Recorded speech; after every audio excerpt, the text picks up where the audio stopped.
I said, the one thing I'm going to do is if they do something really good, I just got to make sure I pat them above the belt, not below the belt. On the back. Yes, for our listeners. Sorry, go ahead. They like that. They like that. They got a little laugh out of it. And, the thing that, as soon as I got the job, I knew I had the job, the girls, the seniors, wanted to have a private meeting with me. They wanted to make sure that what they were getting, they didn't know what to expect, because they'd always had this girl that she's been very successful at the college level here in Topeka. They'd had her, and she was the one that was taking the team to the state finals and and all that. So I go up to this room, and they shut the door, and they got me in a kind of a horseshoe effect. It surrounded me, and they had this list of questions that they wanted to ask me. So they asked a couple of them, and I gave them a positive answer, and they were pretty happy with that. And then they gave me another answer, or another question, and they said, well, are we getting new uniforms? I said, well, according to Penny, you're getting new uniforms. And so they were kind of out of questions. So we kind of sat there for a few seconds, and I waited for the next question. I said, well, is that it? Yeah, that's it. They started smiling, and I said, oh, wait a minute. Do I get to ask a question? Oh, yeah, go ahead. I said, okay, I have one question, and one question only. What is it? I said, I have friends and other people that are telling me that there's no way I should accept this job. They say that you girls are going to be crying in the dugout and complaining, and you're going to be a lot of tears. Is that true? Oh, no. I said, then I'm your coach. Okay. So that's how it started. For our listeners out there, the director's name is Penny Lane, as in the Beatles song, and I know that Ken really loves to listen to classic rock, so that was her name, but you were informed by Penny that you wouldn't be back this year. So what went wrong? What went wrong that you... Well, there was nothing that went wrong, and that's why I'm really so down and out about the situation. And the girls, by the way, I go to all the games just to watch, because the entire team was coming back outside of one position, and I was really fired up to see how they're going to do. So I go to the games, I support them. If they come over, they give me a hug, and I tell them, nice going, give them a high five. I try to stay away from, to not intimidate anybody, but I just want to watch the games and see them play. But when the season was over, I had one coach that was getting married and moved to Kansas City, so I lost her. I had one girl that I had just hired that was played softball with my daughter in high school, and I knew her. And then my other coach that was the head of the JV team, I asked her, I said, what do you want to do next year? Because Penny said, do you want to come back? And I said, definitely. So she said, okay, no problem. So I asked the other girl what she wanted to do, and she said, I want to coach the JV again. I said, okay. It was a perfect deal for me, because then I had to hire one other coach, and I wasn't sure who it was going to be, but I was going to move the girl up to the varsity that I had just hired, and then find another girl to help with the JV. So about 3 months went by, and Penny called me and said, can you come by sometime, and I need to chat. And so I said, okay. So I went in, not expecting anything on the way that it turned out. She said, the problem I have, and I have to do this, is the girl that's a JV coach decided she wants the head job, and she works here, and she's employed by the school, so I cannot turn her down. So I'm sorry, but, I'm not going to be able to hire you back. And so, I gave her a hug, she hugged me, and that was it. But that I was really looking forward to, yes, I miss it, yes. I love watching the girls play because they're doing pretty much what I thought they would do. I'm not going to say there aren't a couple things that I might do different, but they're right now they are about, I would say, 9-3. The same team that went 25-0 last year that beat us early in the year, beat them early in the year, and then they lost one game the other day to a team out of Kansas City. So they're just about where we were when I was coaching last year, and I had all my girls nicknamed. And my wife got mad at me because she'd asked me, what's your left fielder's name? And I said, Snay. Well, what's her first name? I said, I don't know. But her last name is Schneeweiss, and I shortened it because I couldn't say Schneeweiss as quickly as I could Snay. And so she liked that. My first baseman was Hammer, and I called her Hammer Time because her name is Hamilton. My third baseman, I called her Mustang Sally because her name was Sally. So I had a nickname for every girl on the team. So at the end of the year, we had our banquet, and I had a walk-up song because the High School Athletics Association would not allow us to have walk-up songs. But I did have a walk-up song in mind for everybody because I told them if they won 12 games in a row, I would get a walk-up song for each one of them. And so we won the 12 games in a row, and then when I asked if I could have walk-up songs, they said no. So I said, I'll give you a walk-up song. I'll do it when we have our banquet. So I had the walk-up songs. I would play the walk-up song. I had a guy, as a friend of mine, who made a video that went along with the walk-up song. It was really a neat night, and I got all the girls up there, and then what do you think the last song? Guess who was running the projector in the back? It was Penny Lane. So she's in the back, but nobody knows she's back there. So I said, well, I have one more song. I just have to play this.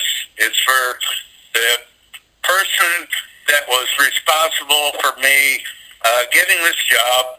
And so, of course, I played the Beatles' Penny Lane. And she comes out of the closet where they had the video stuff. And that was the end of the season, and it was really a neat situation. I loved it. Now, if you were nicknaming that one girl Mustang Sally, let me guess, you were playing Wilson Pickett for her, weren't you? Oh, yeah, I played all the originals. I don't mess around with remakes. We had all the originals. My buddy that did the video, he's also a DJ, and he does karaoke. So he has this huge, vast amount of CDs, and I'm, like you said, I'm a 55 to 65 guy.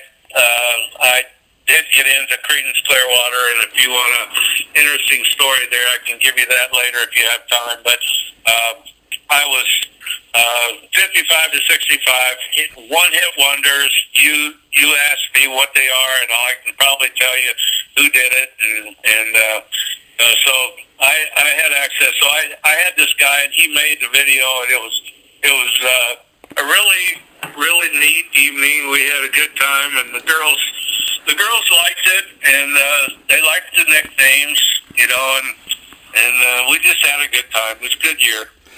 Yeah, I can relate. I was raised in that kind of music. I'm a huge Beatle maniac. Ever since I was little, that's been my favorite band, so I can relate to you there. A few more questions. Let's talk about your writing, then we can call it that. You've written many children's books, and is there a favorite that you've written? I know that you have grandkids. I know that's kind of what you got into, but where'd you come up with the ideas that you had for the stories, and is there a favorite that you've written? Well, my favorite is Clyde the Clumsy Camel, and my wife's favorite is Barney the Blue Moose. And if the folks out there would like to pull up my website, it's applesandanimals.com. if you give me a call, I will give you my phone number. Call me, and I will mail them to you. Don't try to buy them online. I will be glad to mail them out. My area code is 785. My cell phone is 633-6837. The books are ideal for kids from 2 till about 7. The third graders are the ones that some of them like them, some of them are, think I'm too old for that. But the books have generally a life's lesson, and there is a Bible verse at the end of most of them that apply to the life's lesson. And I have other books that I could write right now that I already have them down on paper, but probably not going to do them for a while unless I come into some money, because it's a fairly expensive thing to have your illustrator do it, and then get your printer and your people, the publishing company, to do the work, and then have to go out and sell 1,000 books, just to break even. So I'm kind of holding off, but I do have some. I'll give you a few of the names: Skinny the Skunk Who Didn't Stink. Let's see. I have Henry the Hiccuping Hippo. Rocky the Cocky Rooster. I mean, it's just, they're little catchy names. I've got a couple more in there, but the kids love them, and I get good feedback all the time from somebody. They'll say, "Hey, I can't put my kid to bed without reading Clyde the Clumsy Camel to them." So it's just been something. I didn't sit down at the typewriter to write the book. I typed up Artie the Awesome Apple on the typewriter one night, but I didn't go into that office to do that. But I did sit down, and I think it was divine intervention, because when I got done, my wife says, "What are you doing in there?" And I said, "I don't know." She said, "Well, bring it here. Let me see it." She looked at it, and she's an English teacher, and when she got through reading it, she said, she made the mistake of saying, "This is not too bad. Guys out there will understand what I'm saying." It was like she said, "This is really good," when she said it's not too bad. So I put it up on the shelf, and that encouraged me. And then I thought, well, maybe I can do another one. So I did Barney the Blue Moose, and then I did Clyde the Clumsy Camel, and put them up on the shelf. And then pretty soon I read the article in the paper the next day, I think, or 2 days later, and it had an article about my illustrator, and had his phone number. So I thought, well, he did a children's book, and for some lady, and that was what the story was about. So I called him up, and we had lunch together, and before he ordered his food, he had read my scripts on the 3, and he says, "I'm going to do your books." So that's how my career as a writer got started, I guess you'd say. I know your wife also serves as an editor for your books as well, but with you doing children's books, you've also done adult stuff, Twin Snipers, and this came out December 31st, 2015, and it's about between the Texas and Mexican border, a ranch 20 miles between about a family and drug runners coming through the property. And how long did it take you to complete this novel, and how much research went into it? Well, the research I had that went into this book and it goes back to kind of like falling into it. So my illustrator said, "Hey, what kind of book are you doing next?" And I said, "Well, I've started it, and it's a book about snipers." He said, "Oh, my nephew's a sniper." I said, "Really?" He said, "Yeah." I said, "You want to talk to him? He's moving back here from California." I said, "Oh, good, because I need all the input from a sniper I could get, and that's pretty well will take care of the sniper part." And then I told my buddy that I go to lunch with all the time, I said, "Well, I need to get me a helicopter pilot now." He says, "Well, I play basketball on Sunday and Thursdays out at this friend of ours' place." And he said, "I've got an Apache helicopter pilot that plays with us. Would you want to talk to him?" He says, I'll introduce you guys." So once I had the story, and the story came from I was watching Fox News, and they had a guy on where they turned the lights down low and were filming him from behind, so you didn't know who he was. They had a guy that owned property 20 miles from the border, and he said he had drugs coming through 2 or 3 times a week. And so they said, well, how do you know? He said, because I see the tracks going north, and I've got to go pick up their water bottles and all the junk that they drop. Well, can you prove it? I said, yeah, I can prove it. He said, I put out deer cameras. So the deer cameras, and I watched this show, the deer cameras showed 11 guys walking north. 1, 5, and 11 had AK-47s. The other ones all had a big marijuana bale on their back. And so he was talking about 2 or 3 times a week. So the show's over, and I turned off the TV. Next day I'm driving along in my car and probably listening to old music. And I got to thinking, what would I do if that was my ranch and I had drugs coming through? And so I don't know how many people in Oklahoma or Texas have given that much thought, but it's a possibility. So I created a Mexican-American family that had, the guy is married, and he's got 2 boys that are seniors in high school. They're twins. And then they've got a daughter that's a freshman in high school. And he inherited 800 acres right on the Rio Grande from his great-great-grandfather. So he's a helicopter pilot. He flies Blackhawks in Afghanistan, and he's never hardly around. He's there every now and then when he goes on leave. But he's generally flying SEALs or Rangers in and dropping them off in a Black Op, or he's picking them up and pulling them out of a hot spot with the help of an Apache who's clearing the way, Apache helicopter. So I got to thinking, this is how this thing's going to unfold. And so I wrote the story. I got my background on the helicopters from the Apache guy, and I got the sniper information from my sniper guy. And the book, I had to create the story to kind of take in the whole family, and it's pretty interesting. It's got a lot of action. The print, I had them do the print just a little larger than the norm, where you pick up a book and you kind of have to start, if you're my age or, in your 50s or sometimes 60s, you have to squint a little bit to read some of that stuff. Or you get one of those books that comes where it's a video book, a verbal book. So it came out, and the feedback that we're getting is it's really good. I don't pursue it much. I go to a couple of book fairs around here, and I go to schools and do book readings for the kids, and then I let everybody know that the sniper book is, available.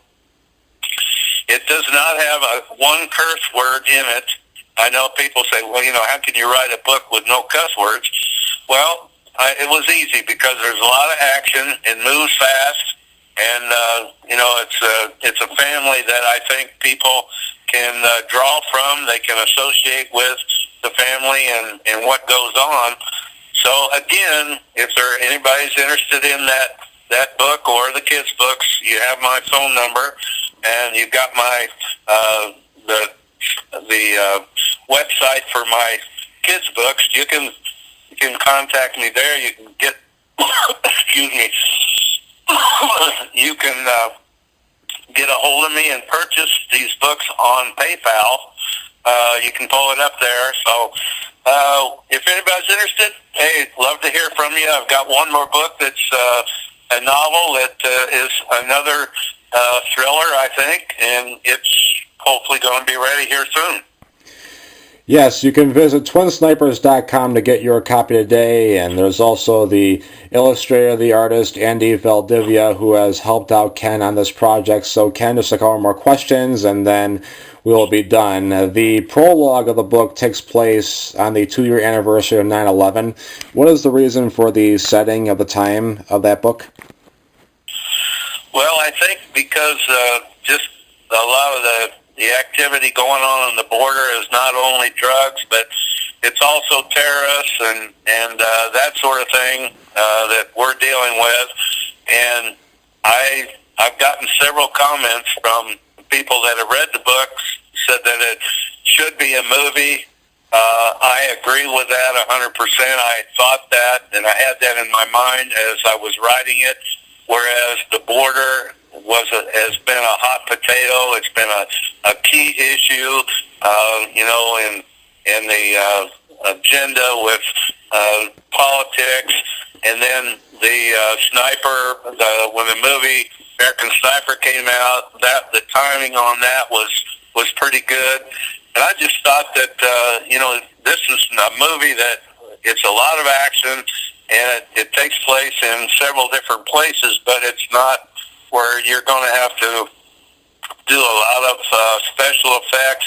In fact, there probably won't be much as far as special effects. There'll be a lot of boom booms and shooting and stuff, but no special effects, and there aren't a whole lot of actors that would need to go into this movie. So I thought it could be something that might be done if it was done right, because a lot of it takes place in some forlorn places, and in the canyon in Texas, a couple of canyons in Texas, and over in Afghanistan, and also it gets all the way down into Colombia. Well, it was very fascinating indeed. And last question, what is this new novel that you're working on? When do you expect it will be released, and what should people know about it?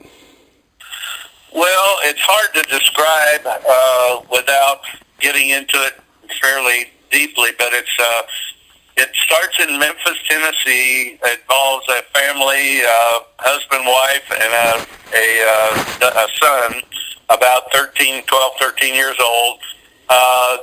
They're a pretty close-knit family. The guy's a little bit of a drinker, and he's a stonemason, bricklayer, and everything's going pretty good until the wife is killed on Interstate 40 just outside of Memphis on icy roads, and he and the boy, the relationship is almost nil.